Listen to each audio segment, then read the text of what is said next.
Living Springs, welcome Q&A listeners and watchers. Great to have you here.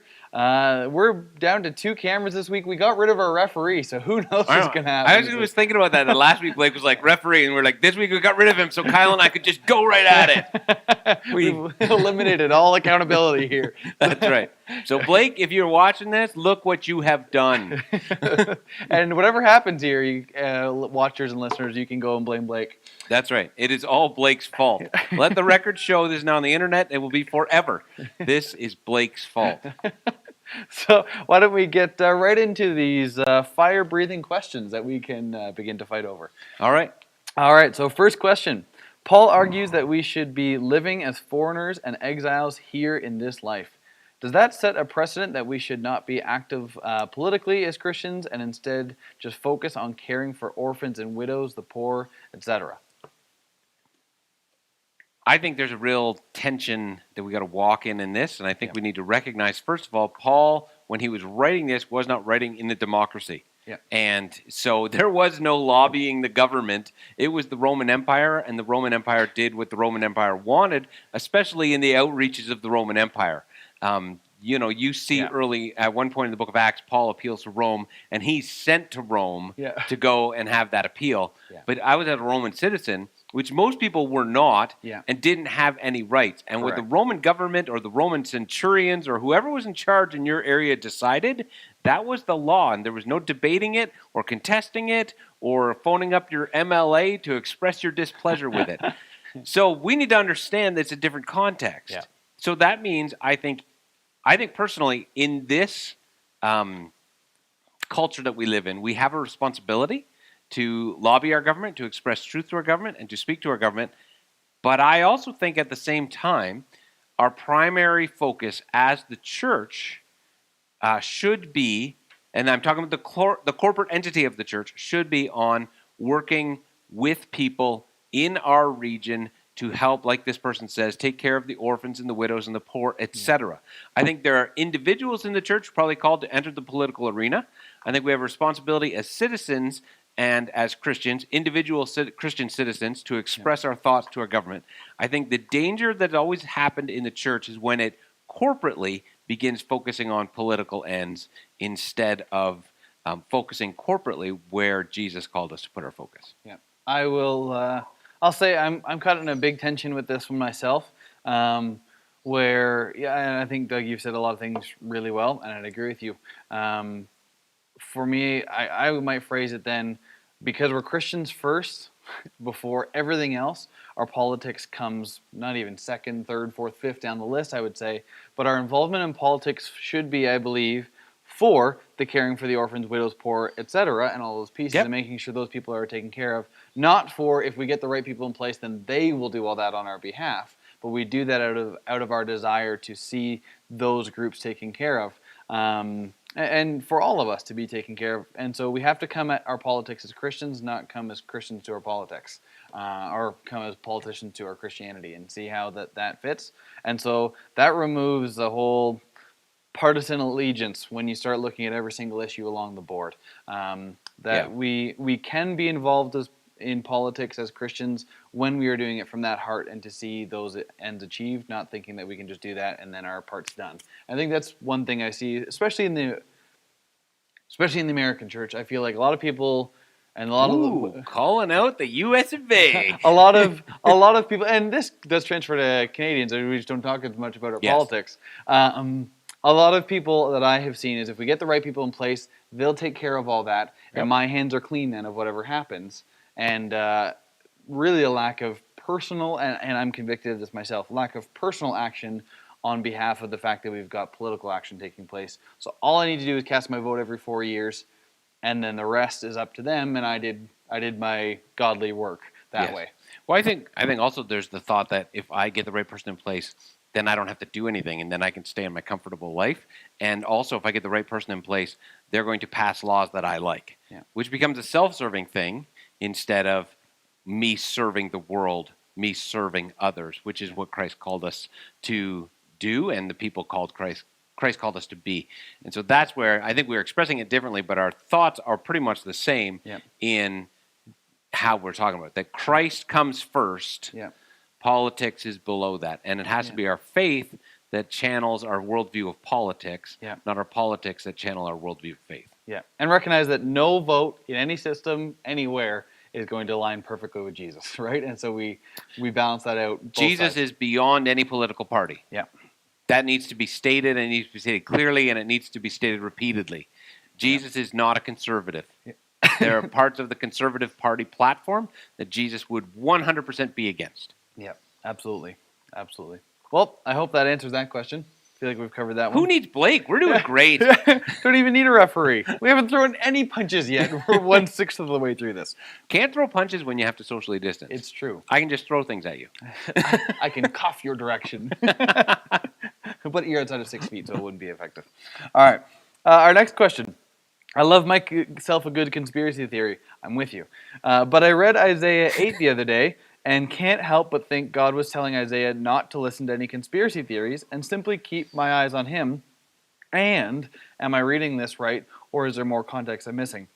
The questioner actually posted the scriptures here, so let me read those for you.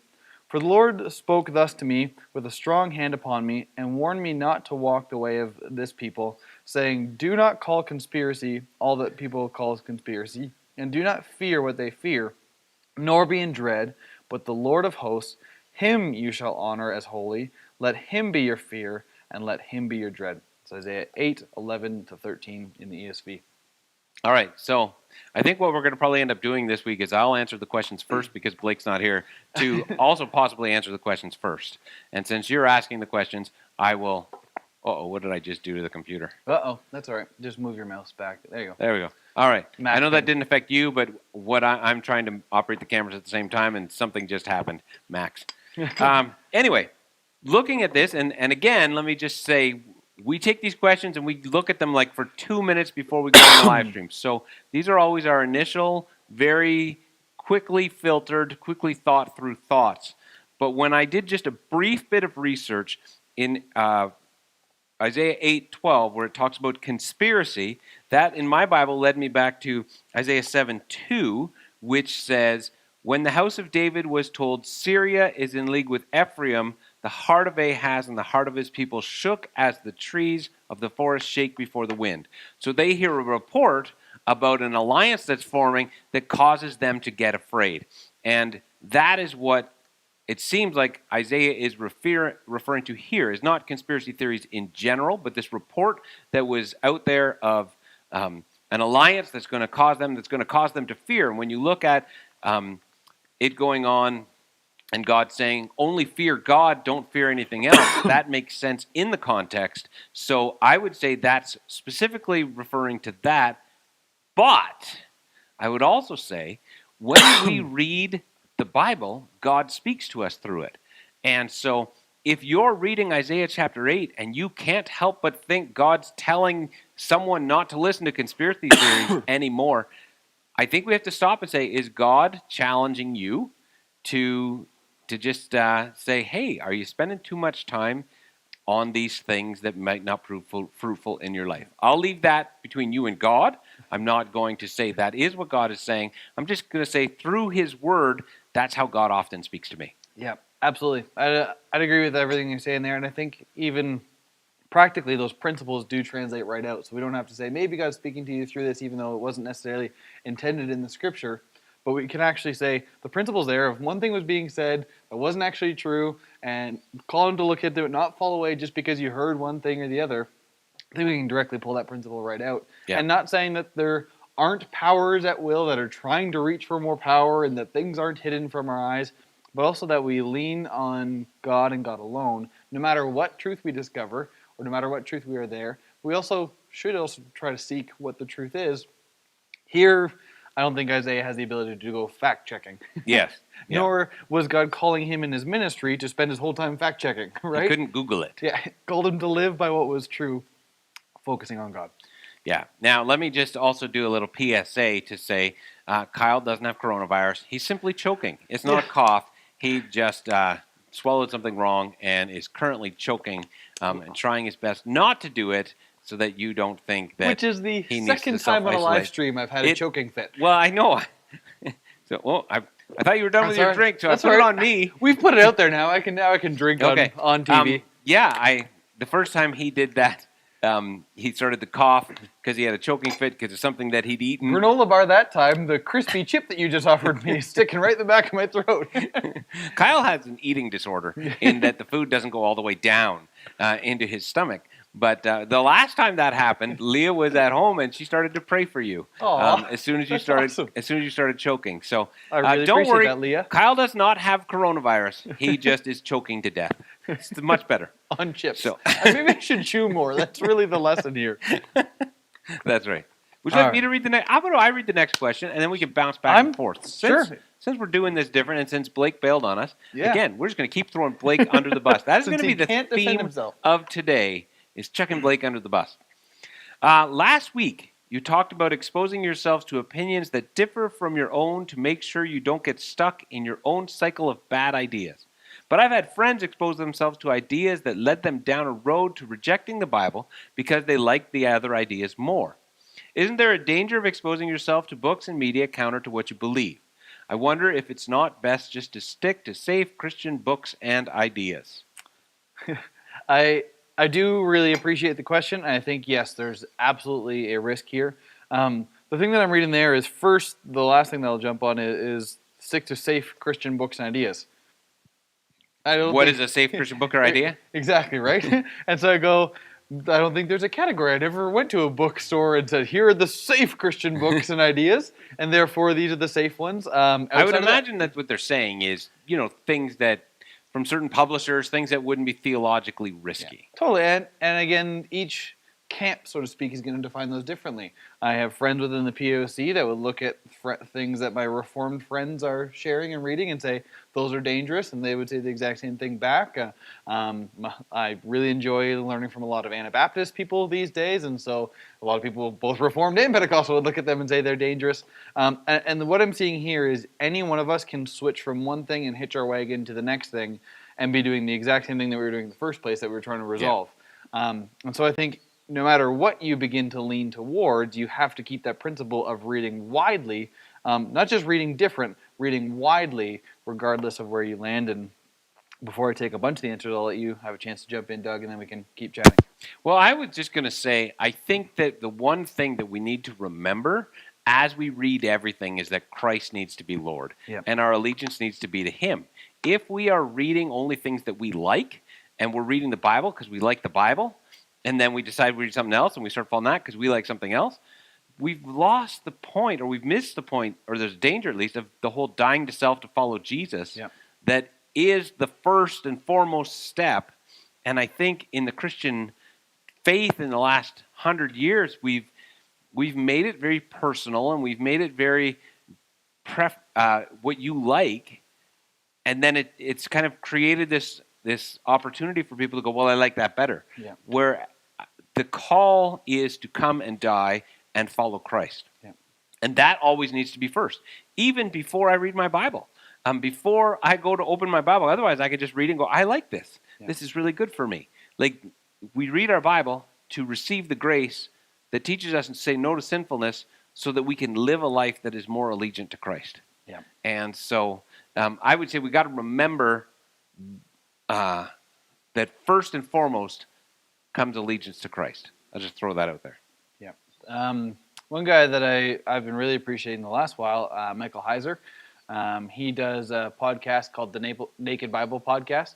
And his main focus there in his ministry there, he's got a website and all those pieces, is let's try to read the Bible without even our preconceived notions from our biblical traditions or backgrounds and all those things. So I think it's without creed or denomination is the way that he normally phrases it, which I really appreciate. It's hard to do, and I have myself found many times where I'm going, these guys are safe because they're within my camp and therefore I should read them, and really disregarding the whole of Christian history or the whole of the Christian expression today, looking at there's the Eastern Church and the Western Church. There's churches that are English and not. There are churches from minorities and churches from majority demographics and all these different pieces. And so, I think no matter what we begin to lean to, keep reading the wide, but also do it in relationship is another important piece. Make sure you're talking to other people as well that might disagree with you, make sure you're talking to pastors or spiritual leaders if you can. And I do the same. I try to talk to other people when I'm wrestling through an idea and talking things out. Talk with people who I know will challenge me, talking with people who I know agree with me, and maybe even are further on the other way than me. To regularly hear these things out, and don't do it alone, and don't be too quick. Is maybe another thing. Yeah. We can get tossed to and fro really quickly. Yeah. And I don't think that's wisdom in its approach. And I would say, there's a danger on both sides. There's a danger in not reading anything other than what you believe. There's a danger in reading something beyond what you believe. But I would also say we don't read to find what we like more. Yeah. We read in the pursuit of truth, and ultimately that truth is in Christ, we believe. Yeah. And I would say also there may be a time where you need to read what you do believe first and settle that, because the areas where I think we want to be open to challenge are probably not areas where we say this is super important until I can read it. Like, for me, Christ is Lord. And that issue, I'm pretty sure, has been settled in my life and it's not going to change. Yeah. And I remember reading a book by Michael Moore, the documentary filmmaker, years ago, where it was not coming in any way from a Christian perspective. That's okay. I could read what he said and think about what he said, but filter it all through that paradigm of Christ as Lord. And although you're looking at it from a different perspective, maybe there's something that could just challenge my thinking, but I'm not willing to just throw everything away because I read something new. Absolutely. Absolutely. Yeah, don't rush into anything. Yeah. Awesome. Let's jump on to our next question here. No fighting so far. Love it. Yes. But we're also we're on question 4 and we're 17 minutes in, which means also that Blake's the long-winded one. There you go. So again, just continuing with our theme of throwing Blake under the bus. Blake, it's all your fault. There you go. Blake's going to need a referee to protect him from us when he comes back. You talked about leaning on God the last podcast, but what does that practically look like when I can't make my mortgage, I can't see my friends, my thought life is spiraling into a black hole, and just going to the store to get food that I don't have money for could kill me if I stand by the wrong person? Leaning on God sounds really good in theory, but seems really empty and powerless right now. Well, my first response to this question would be that I really empathize with where you're at, and I thank you for your honesty. Yeah. But in addition to that, let me just say that leaning on God includes leaning on God's people. And if you're struggling financially, contact one of the pastors at the church for some benevolent help. If you need groceries and you don't have money for groceries, we have a food pantry here at the church to help people. And we've been shocked that during this season of coronavirus, the amount of help that has been being accessed has actually gone down from what it was before, because we thought that we would have more need of the food pantry and benevolence, and yet we've actually seen a decrease in that. So leaning on God, it's not a lean on God or lean on others. And I think there's a balance there. And if you're in that place where the act of the spiritual disciplines as a way of receiving grace to help you to continue to overcome in life are not meeting the needs, then you need to bring some other people around you and let that be one of the disciplines that you would incorporate into your life. And so I would strongly encourage you to phone some friends or Zoom some friends or just whatever you need to get together with some people, staying socially distant, who you can talk to, who you can ask to pray for you, who you can seek wisdom and counsel from, and you can get encouragement from, so that you can hopefully get out of this black hole that your thought life is going into. Mm-hmm. And then in very practical ways, let our church help you in every way that it can. Yeah. I can't emphasize enough what Doug's saying of our ability and our desire to empathize with you. But greater than that, we serve the God who has not only empathized with us, but has come and joined us in our suffering, which is one thing that I regularly try to think of. And not that this is what we wish or this is what we hope for or this is what we plan, but when we see the image of Jesus, we also know that he has been without. He came, and Son of Man has no place to lay his head. Didn't have a home, didn't have all those pieces. I'm not at all trying to say, well, this is a good spot to be in. But I really think that above any empathy or help we can offer, recognizing that Jesus is with us and understands each one of those pieces is an important one. That leaning on him, then we can lean on him just as much and probably need to more so in these dire times than even in the good times. I guess we need him just as much both sides of the coin. But I think it's most pertinent to us to do it in these times because we're most aware of it. Um, I don't he think knows. it's more important that we do. I just think it's more likely that we do. That's true, right? Yeah, he understands and he's with us. And I think looking in Christian history, and no matter what we face, and I will absolutely say there have been times in this season where I have wondered what the future looks like and holds. And the church is a nonprofit. When everything was happening, we wondered what's going to take place. And all those pieces have And still definitely, do. yeah, and still do. And those pieces have hit my mind. And the thing that I've looked at and even chatted with at least one or two friends about is even if everything falls apart, we lose our house, we lose this, that, or the other thing, will I still say God is good? And if I don't say it then, I can't. Should I be saying it now? And do I really understand it? And I've seen so many people in Christian history who have lived with so little and have suffered so much and continue to look to God and declare He is good and that He is just and that He is worthy of their praise and honor. And so I look to those people and go, if they got it, I've got to learn from that. And I'm not in that situation right now, but I want to solidify my faith and grow my faith so that even if I can look to God as good, regardless of my circumstance. I'm not saying you're saying this, but my concern would be the person hearing this. It would be hearing this may be different than the way you're intending to Yeah, say and it. that's why I'm really trying to be careful. And I know I'm Um, probably butchering it. because we're not saying, hey, like suck it up and learn to say God is good when things are bad, or it didn't count when you said it when No. things were good. I think what Kyle's trying to say is that God is with us in every season, Yeah. and that we can sense His goodness with us in every season, and that we can learn to celebrate His goodness Yeah.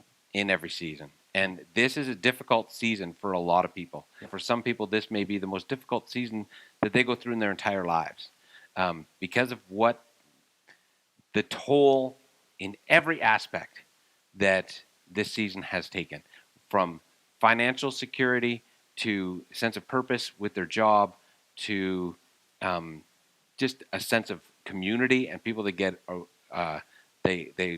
hang out with is gone, to a sense of all of the normalcy of life is gone. Any one of those things, losing any one of those things would be massive and would shake us. And I think for us to lose all four so suddenly, Yeah. undoubtedly, could be huge. Yeah. But even in this season, I just want to encourage you that if we keep our heart open to God and do keep leaning on Him in every way that looks, and I think that that's important to understand, in every way that looks, that we can see God do a great work in this season. That doesn't mean it'll be easy. Most of the good work that God does in our lives does not come through the easy seasons of life. It comes through the difficult seasons of our life. Yeah, but so I just wanted to not take over for you, but just try to make sure that what you're saying, because I know your heart and where you're at, and I know you're not I was conveying, stumbling over my words trying to get it out and in trying to express that pastorally, but also that we have this great cloud of witnesses as well that have gone before us and have seen that. And so even if we don't have the faith in and of ourselves, which I have faced many times where I don't feel like I've got the faith in myself, and it's hard sometimes to imagine how Jesus can be there with us because, well, he's Jesus, he's perfect. Yep. To see this other great cloud of witnesses, I'm even just reminded of Stephen and his martyrdom. I was pulling up those, and as he's tried to defend himself and then is faced out to face his stoning, he was full of the Holy Spirit, looked to heaven, and saw the glory of God in the midst of him about to be killed. And behold, I see the heavens open and the Son of Man standing at the right hand of God. After they had driven him out and they began to stone him, he asked Jesus to receive his spirit and said, Lord, do not hold this sin against them. And then after that, he fell asleep. Just him in the face of controversy, looking to God and trusting God and even asking for forgiveness for others. I just love that heart, and again, the list goes on of the amount of martyrs and those who have witnessed to the goodness of Jesus and their attitudes that I want to be able to cling to those and to look to that encouragement as well. Yeah, but I do think that one of the failures of the church over the last number of years, we've presented the Gospels as a me and Jesus or Jesus and me type thing. And I come to church even just to get some information or some teaching on how I can keep succeeding with just Jesus and me. And I would just strongly encourage this person to reach out to some people around you, some strong, faithful people, some pastors, friends you know who have a strong faith, and be honest about where you're struggling. Be honest about what's going on. It's not going to do as much good to just get together and just talk. That will probably be helpful. But if you could find some people that you could confide in about everything that's going on and seek some practical help, because you obviously do need some practical help, and the church wants to help you with those practically. But it's a big issue, and we want to recognize that, and we want to help you get through this tough season and come through it in a more deep faith. Yeah. So, thank you for asking that question. There are some questions that I really appreciate because they come from that place of honesty, and I do want to just say thank you for being willing to express things honestly. And I would just strongly encourage you to find some people that you could talk to and find some very practical help. Start with Pastor Michael or Pastor Blake, who oversee the benevolent and the food pantry. So, last question. In your recent chats about heaven, you mentioned that you believe that you will be able to remember this life. However, Isaiah 65:17 says, "For behold, I create a new heavens and a new earth, and the former things shall not be remembered or come to mind." Did I misunderstand you, or am I missing some context in the verse that would allow you to believe we remember former things in the new life? Great question. I love that we regularly get questions that I wouldn't say challenge, like that seems like it's got a negative word, but like really, no, they do. I think challenge it, I guess, and dig for further answer and say, hey, well, it seems like there's a counterpoint here. So please, as listeners, watchers, please don't stop that. We love these questions. Absolutely. And so I'll jump in first to start. I've pulled up the passage here. One of the things that I'll quickly address is the last line of verse 17, and they shall not come to mind. The literal translation is actually that they would go up to heart.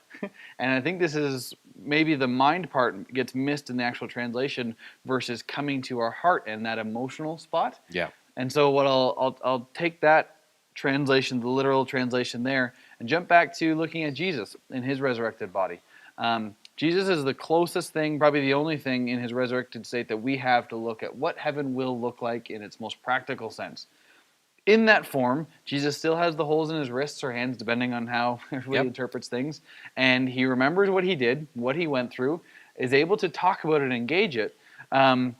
But this is where I'll use that passage, literally going up to the heart. It doesn't seem like he's in that broken state anymore. He's not traumatized by it. Yeah, he's not begging for God not to let that happen or wishing God would have never let that happen like we see in the garden. But instead, he's here and he's able to talk about it from a position of remembering there versus really feeling it and suffering under the weight of the feelings that bring from this wrongness. I think what it's saying here in this passage, we won't live under the weight of this new creation.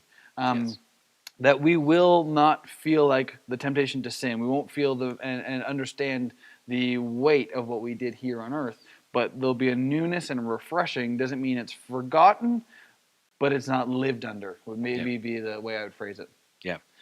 And I would take the same kind of idea. We see ultimately the example in Christ of the one we follow, even in the other side of the resurrection life. And you see, he still remembered what happened, as Kyle said. He still remembered the people who were with him. So it doesn't seem to be that way. But when I read this, building on what Kyle said, remembered or come to mind, to me, they're not going to have the same trauma attached to them, the same weight attached to them. We're not going to look at them the same way. Or maybe we're going to be in such a better place that we're not even going to think about them. I'll use a really bad analogy, which is, have you ever been really, really hungry? and you're just like, God, I just need to eat. Yeah. And then finally, you get a chance to eat. Yeah. Once you're full, Yeah. you don't spend your time thinking, oh, do you remember what it was like before I ate? Totally. Oh, my word, that was so terrible. Because it just doesn't come to mind anymore. Yep. Because you've been satisfied. Yep. And in the same way, I look at the redemption of our bodies, that ultimate healing that's going to take place in the resurrection. And you see, I think, glimpses of it in the lives of people who have experienced the healing of Christ now. Yeah. Because you see people who have walked through, and there's people in this church who've walked through incredibly difficult seasons, traumatizing seasons, gone through things in life that were absolutely terrible, horrible, and can still share that story without the trauma of that story impacting them, without the trauma of that story. They share that story from the place of redemption and in light of the healing that came after, not in light of the trauma that occurred before. Yeah. And I look at those stories and I see, we see a glimpse of heaven in there, and that we can see what ultimately will happen when we get to heaven, that we are going to, we're not going to think about some of those things that we had to endure because heaven's going to be so awesome. But when we do talk about them, they're going to be talked about through the lens of having received ultimate healing. On my Logos software here too, I've pulled up the word remember as well, just kind of to come along with it. It says to recall or call to mind as affecting a present feeling, thought, or action. So I think that word also brings some help to this conversation, that it doesn't mean we won't remember it in fact, that it happened, right, but it won't cause a present feeling, thought, or action. It won't affect how we act because we'll be able to walk in complete freedom. We won't feel the weight of all those pieces. And so, yeah, I was thinking of the example of the moments where I'm in panic because I realize I forgot something. And that weight of that feeling in that moment, versus later I go, oh, I should remember to take the garbage out because last week I forgot and I couldn't believe I had to ask my wife to do that because I was already off of work. Which happened this morning with our recycling. So I exchanged garbage for recycling because that happened this morning. Next week I will remember. That was the Lord providing an illustration for this podcast. Exactly. God wanted me to not put the recycling out so I could have that. There's one for my Calvinist brothers and sisters. I actually think it was Blake's fault. It is Blake's fault. Going with the theme of the day, we're going to say it was Blake's fault that you didn't take out the recycling this morning. There you go. So next week when I'm leaving on Wednesday morning, I'm going to live out of goodness. When you started the sentence, and I was like, so next week I'm going to get 50 texts from people saying, hey, don't forget to take out the recycling so your wife doesn't have to do it, you big jerk. That could happen too. But before I even get those texts, I'm going to go and live in rightness and in freedom to do the right thing, not remembering and feeling under distress, but going, because I remember what happened in that past time of my life, I will live forward in the goodness of what I'm supposed to do and how I'm supposed to live. Look at that. Came right down to practical example. Yeah, Blake. Yeah, Blake's fault. Blake, if you're listening, you should have taken my recycling out. That is it. That's the point. And let's just say, everybody who listens, just phone Blake and say, hey, this is the day my recycling needs to come out because you missed the podcast. That's awesome. Well, on that wonderful note, I think we can close our podcast. So thank you for tuning in, and we look forward to getting all your questions, challenges, whatever it may be for next week. And I hope you've enjoyed this episode as well.